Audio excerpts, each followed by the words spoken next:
যতক্ষণ না উনি চাপবেন আমরা ছাড়বো না। মিঠু ভাই যা বল করছে আর 4 মারতে পারে। ব্যাস, এবার আমরা ওনাকে শ্রীরাম নিউ স্টার ক্লাবের আয়োজনে অনুষ্ঠিত হলো সুপার ক্যাপ। গতকাল দুপুরে পূর্ব বর্ধমান জেলার যুব তৃণমূল কংগ্রেসের সহ সভাপতি রহমত মোল্লা ফিতে কেটে ও জাতীয় সঙ্গীতের মাধ্যমে খেলার শুভ সূচনা করেন। এরপর আগত অতিথিদের সংবর্ধনা প্রদান করা হয়। উপস্থিত দর্শকদের উৎসাহিত করতে খেলার মাঠে ব্যাট করতে দেখা যায় রহমত মোল্লাকে। তিনি বলেন, আমি 4 বছর ধরে খেলায় আসছি, খুবই ভালো লাগে। এছাড়াও তিনি যুব সমাজকে মোবাইল ছেড়ে মাঠমুখী হবার আহ্বান জানান। ক্লাবের এক সদস্য শেখ নোয়াজ শরীফ জানিয়েছেন, মোট 18টি দল এই প্রতিযোগিতায় অংশগ্রহণ করেছিল। ফাইনাল খেলাটি অনুষ্ঠিত হয় রাইডার্স সংঘের সাথে। সর নজরুল স্মৃতি সংঘ এবং রাইডার্স সংঘ ফাইনালে জয়ী হয়। ক্লাবের আরও এক সদস্য রূপচাঁদ মণ্ডল বলেন, ফাইনালে বিজয়ী ও বিজিত দলকে ট্রফি সহ যথাক্রমে 30 ও 20,000 টাকা দেওয়া হয়।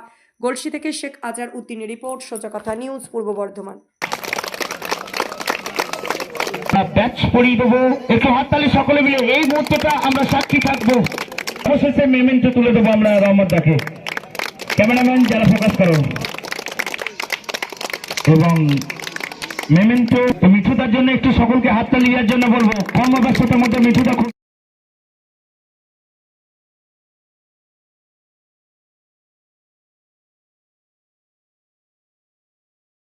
সর্বদা ওনারা আমাদের পাশে রয়েছেন।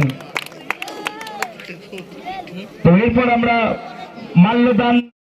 ভালো লাগছে। আমি এই শিরোড়াই সুপার কাপ এটা নিয়ে আমি 4 বছর আসছি এবং এটা পরিচালনা করে শিরোড়াই নিউ স্টার ক্লাব। এই ক্লাবের যারা সদস্য আছে আমাকে আমন্ত্রণ জানায়। 4 বছর ধরে আসছি, খুবই ভালো লাগে এবং এই খেলাটা খুব বড় করে হয়। এখানে বড় আকর্ষণীয় ট্রফিও দেওয়া হচ্ছে এবং বড় প্রাইজ আছে 30,000 এবং 20,000। এবং গ্রাম বাংলায় এত বড় ক্রিকেট প্রতিযোগিতায় এত বড় ট্রফি এবং এত প্রাইজ থাকে না সম্ভব, মানে সচরাচর। তো এখানে আসি, আস্তে আস্তে খেলাটার মানও বাড়ছে এবং আমাদেরকে খুব ভালো লাগছে এসে। আমরা এসেছি।